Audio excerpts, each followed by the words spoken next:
नमस्कार, मी राहुल कुलकर्णी. बऱ्याच शेतकऱ्यांना आणि या व्यवसायाशी निगडीत असलेल्या अनेक मंडळींना हा प्रश्न पडला आहे की सोयाबीनचे यावेळेला दर काय राहतील. कारण आता 3 तारखेला 4 राज्यातल्या निवडणुकींचा निकाल येणार आहे. 5व्या राज्याबद्दल फार कमी उत्सुकता आहे आपल्या मनामध्ये आणि 2024मध्ये लोकसभेच्या निवडणुकीला आपण सामोरे जातो.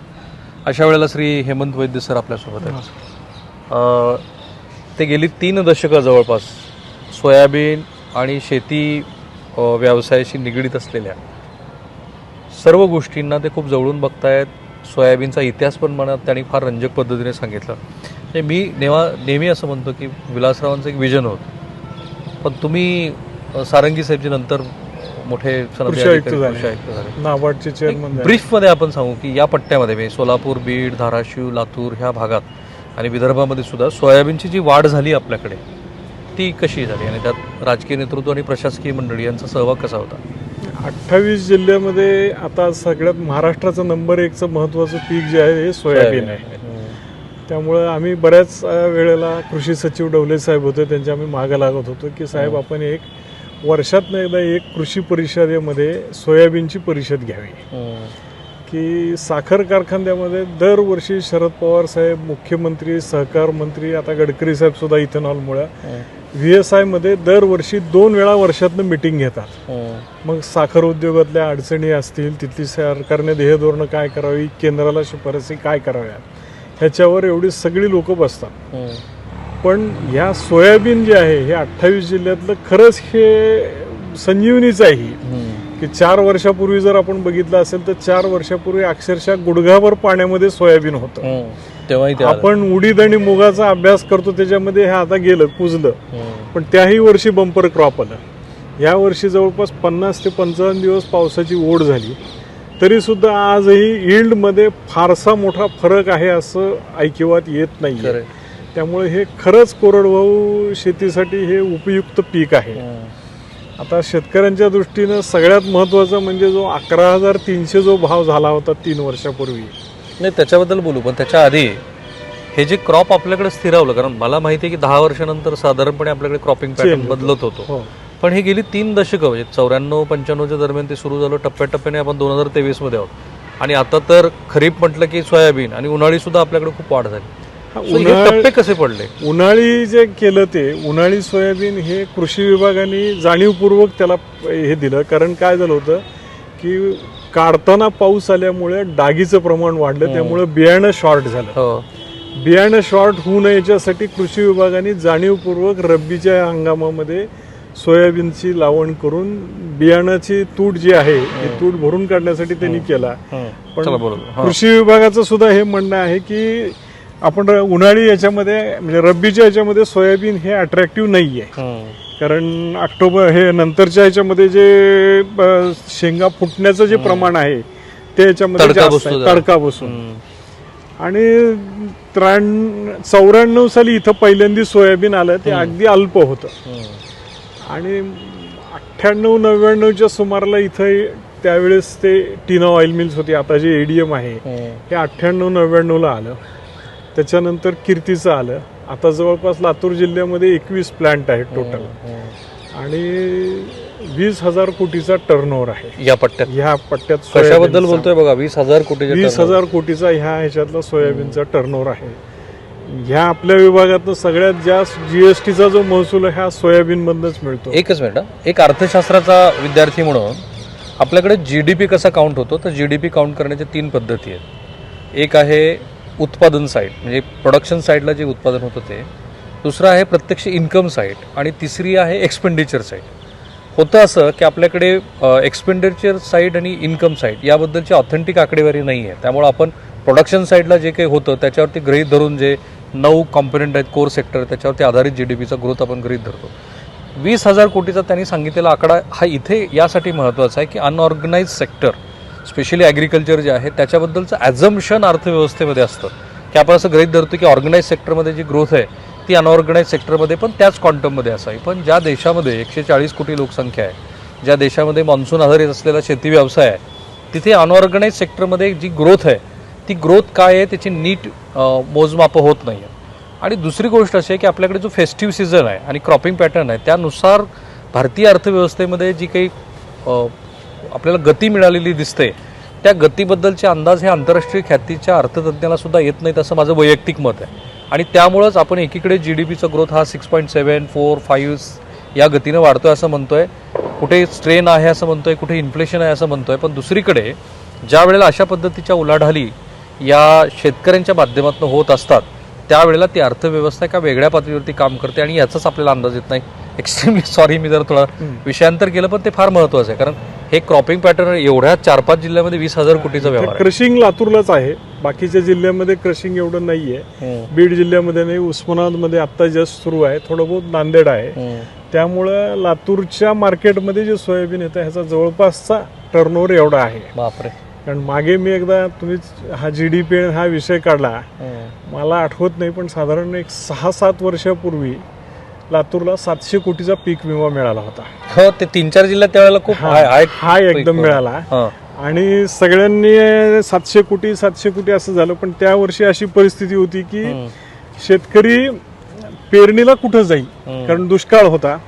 दुष्काळ झाल्यानंतर त्यांना काही आधार नव्हता. पण हे 20,000 कोटीवर पोहोचलो कसं आपण? एकदम नाही पोहोचलेलं. नाही, एकदम नाही, हे वाढलं ना. आता 80% खरीप क्षेत्र हे सोयाबीनचं झालं. आता जवळपास आपल्या याच्यामध्ये 5 लाख हेक्टर हे आता लातूर जिल्ह्यामध्ये सोयाबीन आहे खरीपाला. जवळपास तेवढंच उस्मानाबाद जिल्ह्यात आहे. बीडला थोडं कमी आहे, कारण बीडला थोडं कापसाचा हे बेल्ट आहे याच्यात. हा लातूर आणि उस्मानाबाद हे म्हणजे आता पूर्णपणे सोयाबीनचे जिल्हे आहेत. करेक्ट. मग आता आपण येऊया भावाकडे. आता बेंचमार्क जो आहे लोकांच्या मनामध्ये आणि माझ्या सहित तो 11,300 आहे. 11,300 जो ज्या वर्षी भाव झाला तो आपल्याकडे काय होतं सगळ्यात की ॲग्रिकल्चरचा रिअल टाइम डाटा जो म्हणतो तो की वास्तव परिस्थिती ही समजत नाही. आता त्या वर्षी सगळेजण असं म्हणले की बंपर क्रॉप आहे असं होतं. सोपा जे आहे सोयाबीन ऑइल प्रोड्युसर असोसिएशन, कृषी विभाग, ह्या सगळ्यांनी असे अंदाज दिले होते की यावर्षी बंपर क्रॉप आहे. पण बंपर क्रॉप आहे म्हणल्यानंतर एक्सपोर्टला पॅरिटी होती आणि सोया DOC त्या वर्षी कधी नाही ती विक्रमी एक्सपोर्ट झाली. जवळपास 23 ते 25 लाख टन DOC एक्सपोर्ट झाली आणि केंद्राचा वगैरे हस्तक्षेप झाला काहीच झालं नाही, कोणी लक्षच दिलं नाही ह्याच्याकडे काही. आणि एक्सपोर्ट जी झाली ती ॲट हिज ओन, म्हणजे स्वतःच्या पायावर, कुठलीही सवलत ह्याची काही गरज नव्हती. डॉलरचा रेट, आंतरराष्ट्रीय बाजारातला DOCचा रेट ह्याच्यावर बरोबर त्याला पॅरिटी बसत होती आणि पॅरिटी बसल्यामुळे DOC एक्सपोर्ट झाली. एक्सपोर्ट झाल्यानंतर एप्रिल-मे महिन्यामध्ये साधारण थोडासा अंदाज आला की प्रोडक्शन जेवढं आपण अपेक्षित धरलेलं होतं तेवढं प्रोडक्शन नाहीये, उत्पादन कमी होणार आहे. मग कमी होणार आहे असं जर म्हणल्यानंतर काय होतं की त्यावेळेस अर्जंटली इम्पोर्ट करायचं म्हणलं तरी इम्पोर्ट होत नसतं. एका विशिष्ट महिन्यातच त्याचा तुम्हाला कारण बाहेर नव्हतंच ना क्रॉप. दुष्काळ होता. अमेरिका, ब्राझीलमध्ये एल निनो इफेक्ट होता, दुष्काळ होता, त्यामुळे तिथं पीक नव्हतं. त्यामुळं बाहेरनं एक्सपोर्ट करण्यासारखं, इम्पोर्ट करण्यासारखी कुठे परिस्थिती नव्हती. आणि काही लोकांनी एक्सपोर्टची अपॉर्च्युनिटीमधून सगळ्या लोकांनी एक्सपोर्ट झाला. आता आपला छोटा देश शेजारचा बांगलादेश आहे. बांगलादेशची 16 कोटी पॉप्युलेशन आहे. जवळपास 16 कोटीचे 16 कोटी नॉन व्हेजिटेरियन आहेत. त्याच्यामुळे तिथं DOCचं कन्झम्पशन एवढं हेवी आहे आणि त्यांच्याकडे पोर्ट आहे. त्यांना कुठूनही जगातनं माल आणता येतो. पण कुठं मिळालं नाही की इंडियाचा माल इंदोरवरनं बाय रोड जातो. राईट. मग त्यावेळेस एवढ्या मोठ्या कन्झम्पशनचा जो क्वांटम बाजार मिळाला आणि नंतर मग जून जुलै या महिन्यामध्ये जी DOC लागते फिशरीला आणि पोल्ट्रीला, त्यावेळेस कुठूनही सोयाबीन अवेलेबल नव्हतं आणि तो प्राइस एकदम विक्रमी 11,300 गेली. तेव्हा 4 कॉम्पोनंट काम करत होते. एक, आंतरराष्ट्रीय उत्पादनातच अडचण झाली होती. आपला मुळात अंदाज चुकला होता. 3, केंद्र सरकारनं नंतर सातत्यानं जे हस्तक्षेप केले ते घडलं नाही. आणि 4, आजूबाजूलाच तुम्हाला इतकं मोठं मार्केट उपलब्ध होतं की तुम्ही अगदी बाय रोडचं सुद्धा त्यातनं साध्य केलं. आता श्रीलंका आहे, पाकिस्तान आहे, नेपाळ आहे, बांगलादेश आहे, त्याला तर आपली असंही जातेच DOC. पण मग आता 11,300 हा जो बेंचमार्क आहे तो काही इतक्यात तरी शक्य नाही. आता एक कसं आहे की ग्लोबल वॉर्मिंग मध्ये कधी मातीचं सोनं होईल आणि कधी सोन्याची माती होईल सांगता येत नाही. हे सांगता येत नाही. आता गव्हाचे रेट एवढे वाढतील असं कोणी अपेक्षित सुद्धा धरलेलं नव्हतं. पण ते युक्रेन रशिया आज युद्धामुळे युक्रेन रशियाच्या ह्याच्यामुळे आणि त्याच्यानंतर आलेल्या दुष्काळामुळे गव्हाचे रेट आज एकदम म्हणजे आहे. ज्वारी आता 70 रुपये 80 रुपये ही रेंजला जाईल असं आपण म्हणजे वेळात काढायचं काम होतं की ज्वारीला हा दर घेईल. आज पिवळी ज्वारी पॅकिंगची जी आहे 80 रुपये किलोनं चाललेली आहे. पण मग आता आजच्या तारखेत आणि पुढच्या 2-3 महिन्यामध्ये सोयाबीनची ग्लोबल प्रोडक्टिव्हिटी काय आहे?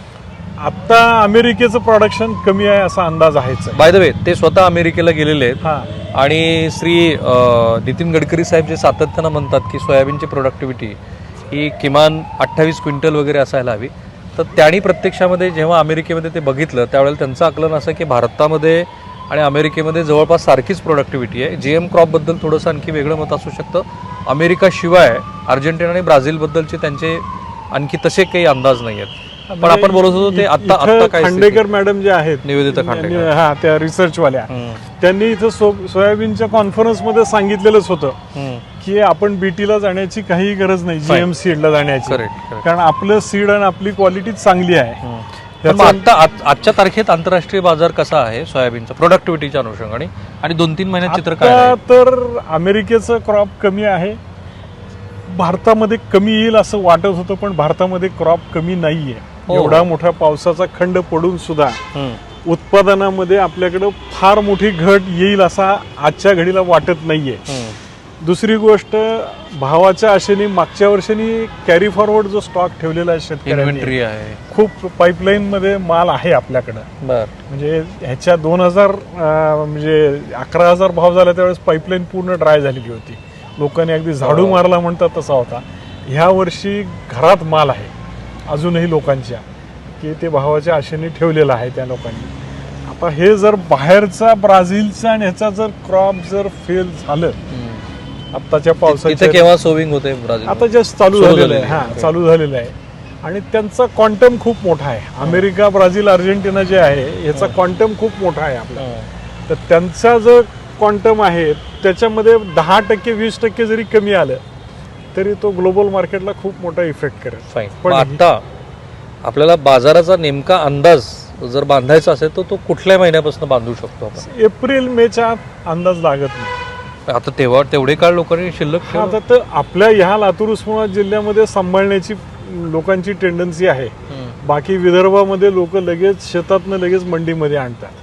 पण आपल्याकडं लातूर आणि उस्मानाबाद जिल्ह्यामध्ये शेतकऱ्यांचा माल घरामध्ये ठेवण्याचा ट्रेंड हा गेल्या 5-7 वर्षात आम्ही. पण साधारणपणे तुमच्या लेखी, तुमचं एवढं बाजाराचं आकलन नाही म्हणून, काय भाव राहू शकतो आत्ता आणि 2-3 महिन्यानंतर? आता भाव हा स्थिर 5-5.5 जी रेंज आहे ती राहील, हा राहील. ह्याच्यापेक्षा भाव कमी होण्याची शक्यता नाहीये सध्या. कमी होण्याची म्हणजे सगळ्यात महत्त्वाचे 5,000च्या आत भाव गेल्यानंतर शेतकरी त्यावेळेस फेस्टिवलमध्येच लोकांनी डिस्ट्रेस सेल जो म्हणतो आपण त्याला, गरज होती म्हणून विक्री केली, तर तो सेल आता होत नाही. आता 5,000च्या खाली माल गेला समजा तर शेतकरीच माल काढत नाही. त्यामुळे 5-5.5 हा मिनिमम राहील असं. आणि मग एप्रिल नंतरचा अंदाज? एप्रिल नंतर आता एक्सपोर्ट कसं होतंय, किती होतंय आणि डिमांड सप्लाय त्याच्यावरती यावं. पण एक महत्त्वाचा घटक आहे की 4 राज्यातल्या या निवडणुकींचे निकाल जे येतील त्यानंतर जर शेतकऱ्यांच्या मनात काही असंतोष आहे असं जर लक्षात आलं तर केंद्र सरकार काही वेगळा निर्णय घेऊ शकतं. माझ्या माहितीनुसार श्री नरेंद्र मोदी आणि त्यांच्या कॅबिनेटमधल्या एका महत्त्वाच्या मंत्र्याला 2 महिन्यापूर्वी आपल्या कार्यालयामध्ये बोलवलं होतं आणि ते थोडेसे चिंतेत होते आणि ते असं म्हणत होते त्या मंत्र्याला की आप मुझे बताइए की क्या किसान नाराज है. त्याचा अर्थात तो संदर्भ आधीच्या आंदोलनापेक्षाही त्यांना ज्या वेगवेगळ्या माध्यमातून येत असलेले इनपुट्स आहेत त्याच्याशी असावा. पुढे त्या मंत्र्यांनी त्यांना काय इनपुट दिलं त्याची मला माहिती नाही आहे, परंतु हे निश्चित मला माहिती आहे की शेतकरी नाराज आहेत का याबद्दलचा त्यांनी आढावा घेतला. महाराष्ट्रात पण आपण बघतोय, महाराष्ट्रामध्ये जो अर्थसंकल्प सादर झाला त्या अर्थसंकल्पामध्ये केंद्र सरकारच्या योजनेप्रमाणेच महाराष्ट्रातल्या शेतकऱ्यांना सुद्धा 6,000 कोटीचा लाभ द्यावा अशा पद्धतीच्या भूमिकेत हे सरकार आहे. त्याचं वाटप लवकरच सुरू होईल. बहुधा तेही निवडणुका जवळ येत आहेत त्याची वाट बघतात. याचा सरळ अर्थ असा की शेतकरी घटक हा नाराज आहे असे जर त्यांच्याकडे इनपुट्स असतील तर मग सोयाबीन असेल किंवा तत्सम कुठल्याही शेतमालाला अधिक भाव मिळावा अशा दृष्टीनं विचार केला जाऊ शकतो. मी यासाठी हे सांगितलं की जेव्हा जेव्हा सोयाबीनचे दर वाढतात तेव्हा सरकार 2-3 गोष्टी करतं. त्यातला पहिली गोष्ट असते ती म्हणजे इम्पोर्ट ड्युटी कमी जास्त करणं म्हणजे आता सध्या कमीच तेलाला करणं पण आहे. नाहीच आहे. हा हां आता ह्याच्या DOCला जर समजा डिमांड असेल तर ती ॲट ओन ती एक्सपोर्ट होते, त्याला कोणाच्याही सपोर्टची गरज नाही आहे. जर समजा त्याला एक्सपोर्टला पॅरिटी नसेल, परवडत नसेल, तर त्यावेळेस एक्सपोर्टचा इन्सेंटिव्ह जर दिला तर ती परवडते. ते पूर्वी सरकारनं दिलेलं आहे, दिलेलं आहे, 5%, अनेक गोष्टी 10% इन्सेंटिव्ह दिलेला आहे. कारण इथल्या मालाला साखरेत आपण केलं होतं. हा सगळीकडे सगळ्याच मला देतात, पण ह्या सोयाबीनला जर त्यांनी दिला तर कारण आपले हे GM नाही आहे, आपले नॉन GMO आहे, त्यामुळं आपल्याकडचं जे प्रोटीन आहे आणि आपल्याकडची जी क्वालिटी आहे ही क्वालिटी जगाच्या सगळ्या बाजारपेठेत कुठेही उपलब्ध होत नाही. त्यामुळं आपल्याकडच्या DOCला जर त्यांनी चांगलं मार्केटिंग केलं आणि जर समजा सपोर्ट दिला तर सोयाबीनचं फ्युचर खूप चांगलं आहे. पण निवडणुका डोळ्यासमोर आहेत, अशा वेळेला सरकार काय करेल असा अंदाज बांधू ते शकतो? आता अंदाज बांधू शकतो. सध्या तर काही त्याच्यावर फार काही लक्ष नाहीये. सध्या त्यांनी तेलावरच लक्ष आहे.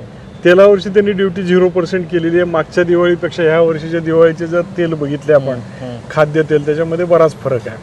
आपला विषय मेन जवळपास जो आहे 1000-1200 रुपयाचा. हा, आपला मेन विषय DOCचा. DOCला जर त्यांनी एक्सपोर्ट प्रमोशन केलं तर एक्सपोर्ट प्रमोशन केलं तर ही आपली DOC चांगल्या प्रकारे परदेशात जाऊ शकते.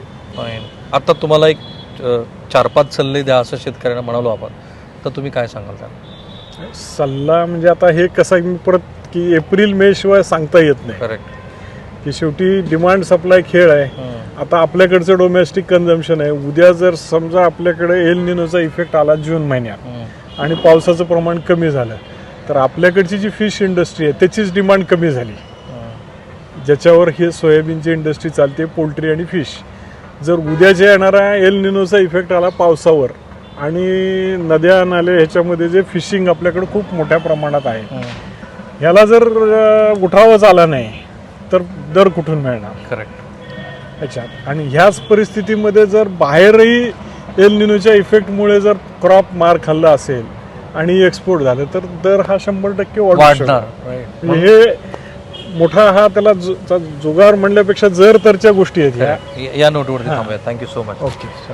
महत्त्वाचा मुद्दा काय आहे की आत्ता जरी त्याचं प्रिडिक्शन करता येत नसलं तरी आंतरराष्ट्रीय आकडेवारीचा अभ्यास करणं, जर तुम्हाला शक्य असेल तर थोडी काळ वाट बघणं, अशा काही गोष्टी तुम्ही करू शकता. पण त्याहून सगळ्यात महत्त्वाची गोष्ट जी शेतीमालाबद्दल ठरते ते म्हणजे केंद्र सरकारची धोरणं, आणि ती धोरणं काय ते तुम्ही बघितलेलीच आहेत. त्याबद्दल तुमचं स्वतःचंही मत असेल तर ते मत या व्हिडिओच्या कमेंट बॉक्समध्ये जरूर टाका आणि काही महत्त्वाच्या सूचना असतील तर त्या जरूर तुम्ही सांगा. आम्ही दरवर्षी हा प्रयत्न करतो की ज्या वेळेला प्रत्यक्षात सोयाबीनचं पीक हे बाजारात येतं त्यावेळेची स्थिती काय असू शकते आणि फ्युचर काय असू शकतं. पण हे कंडिशनल आहे. हे याला आमची अट आहे, ती अट अशी आहे की बाजार फ्लक्च्युएट आहे आणि त्यामुळं इथले जे अंदाज आहेत हे अशाच पद्धतीने व्यक्त होत आहेत की ज्याच्याबद्दल तुम्हाला तेव्हाच खात्री होईल, जसं वैद्य सर म्हणतात की मार्च-एप्रिलमध्ये बाजार काय असेल. थांबूया आपण इथे. ABP माझा, उघडा डोळे बघा नीट.